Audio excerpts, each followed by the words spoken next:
Okay, well, we're back. This is Com 222 from TL College's Media and Communications Public Relations Department. We are looking now into Chapter 6 from American Popular Music, our textbook that you guys have been hopefully reading. Hopefully you've been reading, right?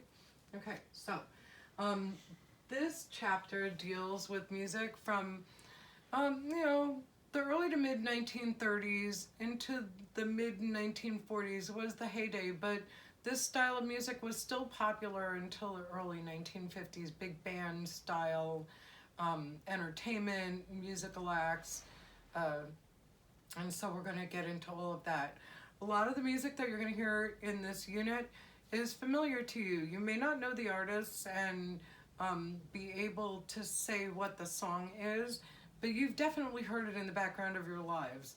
So I did post a link on Moodle that you should listen to before you go ahead and do the forum response project that we've got going on for this week, because it's going to give you a more well-rounded feeling, and it's a montage of different, like, what was most popular in that era of swing music. It'll give you a good, well-rounded feeling for what that music sounded like and felt like, and then you'll be in a better position to answer the forum question. But in the meantime, I do have some music loaded up, and we're going to see how this works out, because, I don't know. Hold on.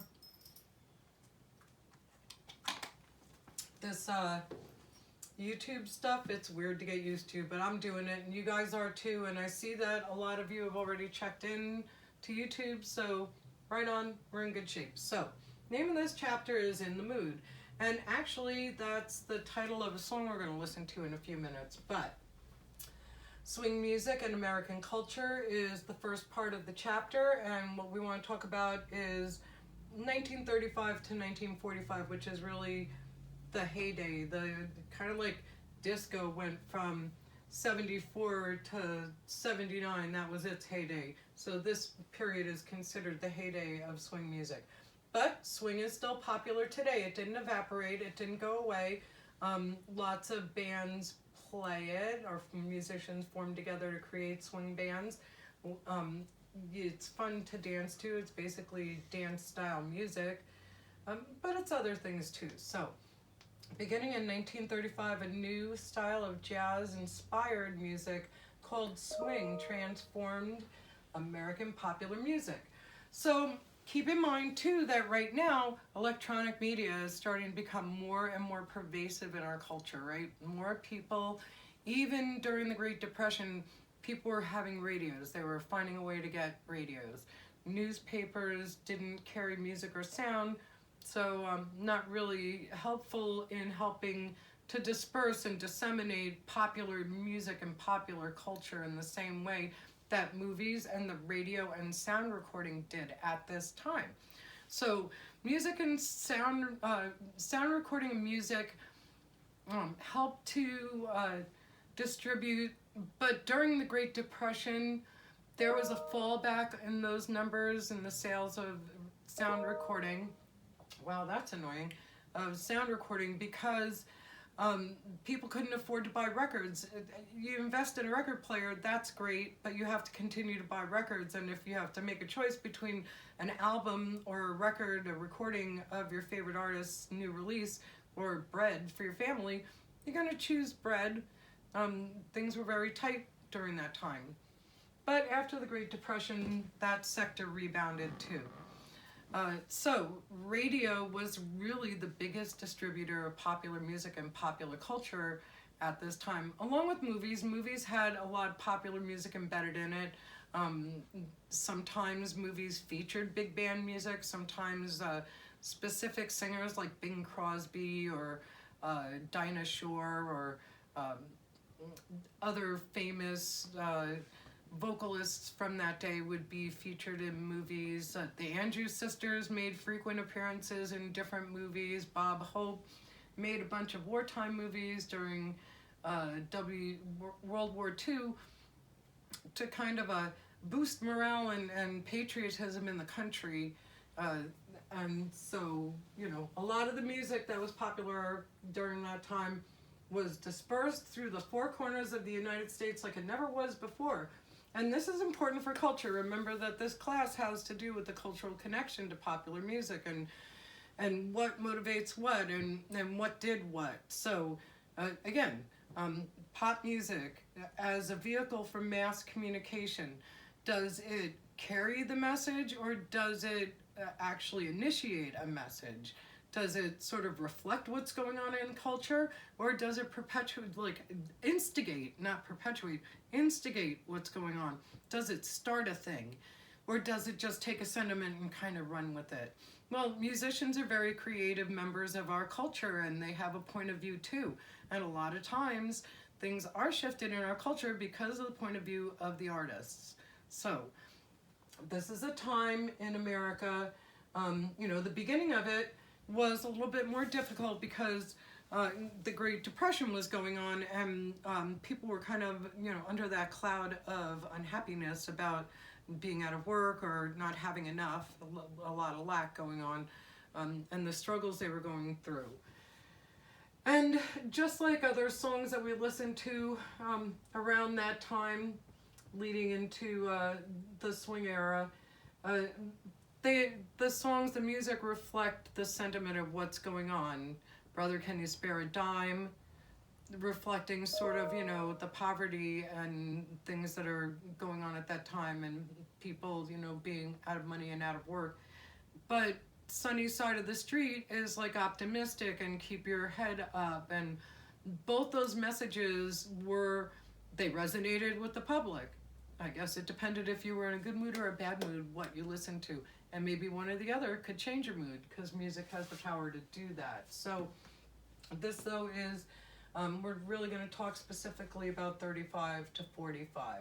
So beginning in 1945, like I said, there was this break-off or takeoff from jazz. It's inspired by jazz in that in a jazz piece, different members of the ensemble of the act take turns being featured. They get to kind of go off on their own and play, and they take liberties and they stylize the melody, and that's like a couple of the watermarks of what's jazz. So swing music did this a lot. Vocalists stylized the way that they sang the lyrics. Different members of big bands would have featured roles in the performance of the song, and you'll see that as we go along. So the first song that I'm going to kind of open this up with, and you have to remember too, so I can only show like a minute or so of each of these songs because YouTube has its own sort of rules about that, right? You can't play somebody else's content on your channel for more than a certain amount of time. I'm gonna have to read the rules on it more, but I'm gonna just like stick to a minute or so right now and make sure it's all good. If I have things I want you to see that are longer than that, you can find them on Moodle on the week block.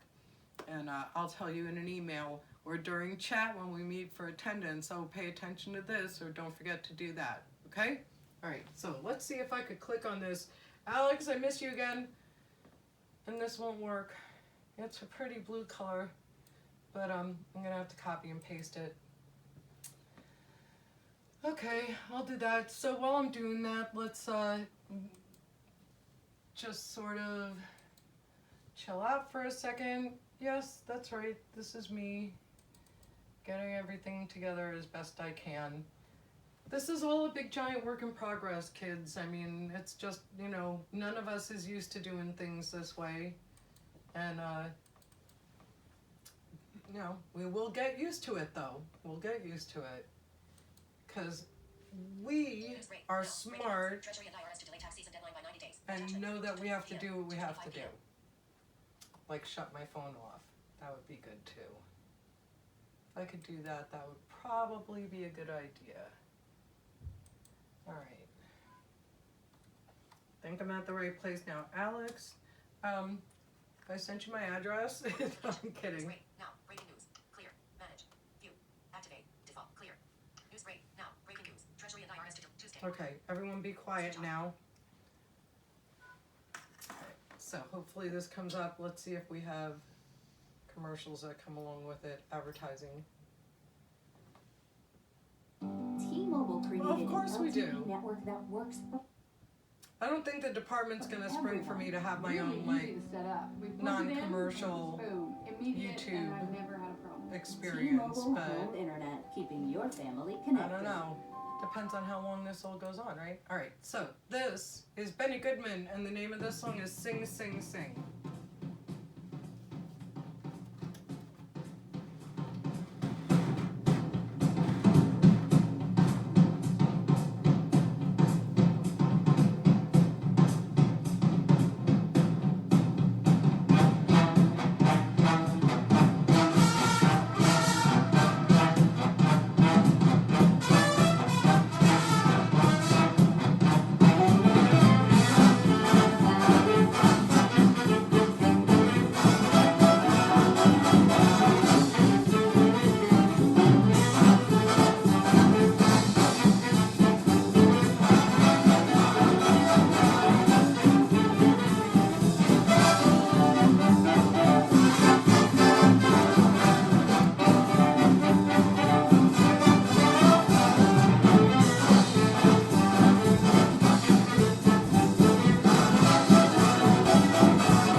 Okay, so that's just a taste of swing and big band music. It was very popular. So one of the things that happened to music around this time, remember I told you guys a little bit about how radio and sound recording got into a feud. So sound recording was upset with radio because radio was using its records as content for their programming, but not reimbursing them for any of this or making amends to the artists that had created it. Radio was saying, well, excuse us, but you know, we're promoting your product, we're giving you free advertising. And then sound recording was also going through this slump because of the Great Depression, and really their sales were dropping more because of that. But they were kind of blaming radio and saying, no, you're giving the cow away for free, giving the milk away. You know, why buy the cow now? Why would anyone do that? That's an analogy to think about, right? Or a metaphor or something. Can never get those straight. Anyway, so there you have it. These two factions that were once cooperative and seemed to be made for each other. Radio is a really great way to disperse culture to everybody who can afford to buy a radio at that time.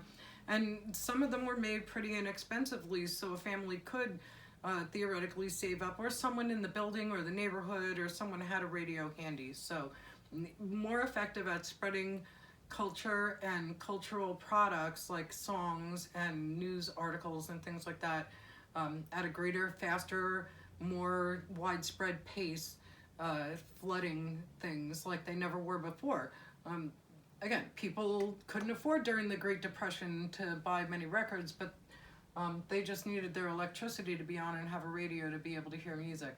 So amongst this argument, within this argument, radio and sound recording are like not interacting very much. Some shows on radio have paid reciprocation to play some sound recordings, but for the most part, radio networks, RKO, NBC, these kinds of things, started their own sound recording sort of studios, and much of their radio studios became sound stages, and live performances in the studio started to become more and more a thing to go to in terms of that kind of music programming.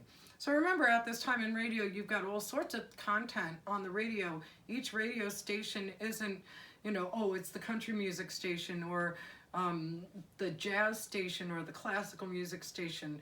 That's not how things were formatted then. It was more general programming. Radio, RKO or NBC, CBS, they were general programming. They'd have a little bit of everything in it. Start off with the news in the morning, and then later on there'd be soap operas, and maybe there'd be a music interlude, and in the afternoon there'd be programming for children that was radio theater, The Lone Ranger and Howdy Doody and Fibber McGee's Closet and things like that. And in the evening, it was more primetime entertainment and musical entertainment, all sort of intertwined. But especially on the weekend, there would be these performances from like the Hotel Pennsylvania in New York City, from the Pentop Ballroom.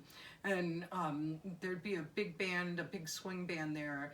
And you could imagine yourself sitting in someplace, Arkansas, wow, that's loud, someplace in Arkansas, dressing up all sorts of fancy like those highfalutin folks, and going to the top of this swanky hotel in the middle of Manhattan and overlooking the whole city, and the announcer would like bring everybody in kind of by talking about how the city's lit up and the sky is purple, and you know, some of the outfits people might be wearing there. They really tried to bring people into these programs. And so Friday nights and Saturday nights, especially when people would be going out to dances and social dancing like this, these shows were on the radio as well. And so again, you know, kind of lifted people out of their ordinary lives and gave them a sense of they were at one of these fancy nightclubs live from the Tropicana, right? That was Ricky Ricardo, but so these would be broadcasted. And with the sound stages, live performances, and their own sound recording studios that they were developing, they had artists that they were cultivating. And that's what a lot of these people have come out of. They began their career on the radio as in-house band leaders. Now, sometimes these networks would actually send scouts out to the different clubs and things and find popular band leaders and bring them into the radio. You also have sound recording going around trying to make contracts with them too. And so for a while it was mutually exclusive, sort of like the film industry's studio system, where if you were signed to Warner Brothers, you could not work for Universal Studios or anything, like you were in their corral and that was it. So if you were signed up with RKO or with NBC, that's where you stayed. You didn't shift over to Columbia Records because your contract said you couldn't. So that's how my grandfather started his career, was on the radio, and that's how he kind of ended his career too. In the mid-1950s on a radio station in New Haven, Connecticut, WMMR, he had a show with my dad called Cowboy Jake and Little Jerry. And it was a live performance show. But those things, once the advent of television came into play, became antiquated, old school, obsolete. People weren't interested in them anymore. So anyway, out of all of that came the big band era. People really started to enjoy the whole orchestra with that upbeat vibes sort of thing. Especially important during the 1940s, 1930s, when people were dealing with depression from the Great Depression, trying to, keep their spirits up. And then also this music was used as a vehicle to help spread patriotism and support for World War II. So, where are we at with time, John? 1826. Okay, let's stop it, and we'll be coming back for part 2 of this lecture from American Popular Music, Chapter 6, In the Mood, Big Band Music. We'll be right back.